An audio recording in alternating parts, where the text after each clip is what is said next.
মাতা অনুসূয়া দেবী। মাতা অনুসূয়া দেবী যিনি ত্রিমূর্তিকে মাতৃস্নেহে লালন পালন করেন, যাকে বলা হয় ত্রিনাথ। ত্রিনাথ মানে হচ্ছে ব্রহ্মা, বিষ্ণু ও শিব। এই জগতে যেখানে শক্তি ও ক্ষমতা প্রায় অবস্থান ও প্রতিপত্তির মাধ্যমে প্রকাশ পায়, সেখানে এক নারী অনুসূয়া নিজেকে প্রতিষ্ঠিত করলেন পবিত্রতা, ভক্তি এবং অপরাজেয় সতীত্ব ও শক্তির দ্বারা। তিনি ছিলেন মহান ঋষি অত্রি মুনির পত্নী এবং তাদের দুজনের তপস্যা ছিল সমস্ত বিশ্বের কল্যাণের জন্য নিবেদিত। তার সতীত্ব, তপস্যা ও নিষ্কলঙ্ক জীবনের মাহাত্ম্য ছড়িয়ে পড়ে তিনটি লোকেই, এমনকি স্বয়ং সরস্বতী, লক্ষ্মী ও পার্বতী তিন দেবীর মনে ঈর্ষাও জাগে। তাদের অনুরোধে ত্রিমূর্তি ব্রহ্মা, বিষ্ণু ও শিব মানুষের ছদ্মবেশে এসে অনুসূয়া মাতাকে কঠিন পরীক্ষার মুখে ফেললেন। তারা বললেন, আমাদের ভিক্ষা দিন, কিন্তু নিজেকে উদ্বিগ্ন অবস্থায় রেখে।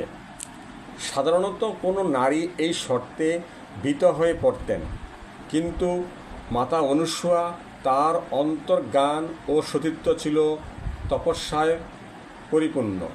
এক পবিত্র প্রার্থনার মাধ্যমে তিন দেবতাকে রূপান্তরিত করলেন তিনটি শিশুতে।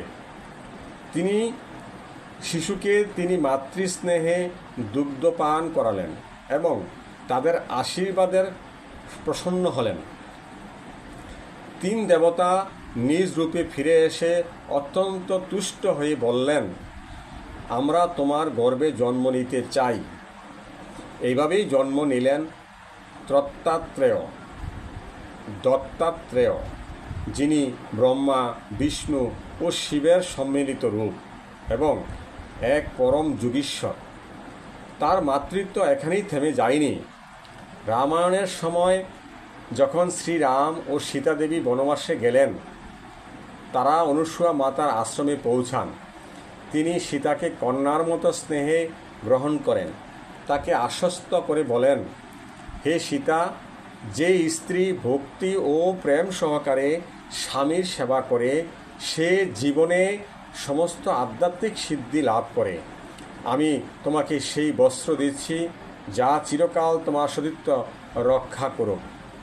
শ্রীমদ্ ভাগবতের 10ম অধ্যায়ের 17 নম্বর শ্লোকে এই সম্বন্ধে বলা হয়েছে। এই আশীর্বাদ ছিল তার মাতৃভাব ও আধ্যাত্মিক প্রজ্ঞার বহিঃপ্রকাশ।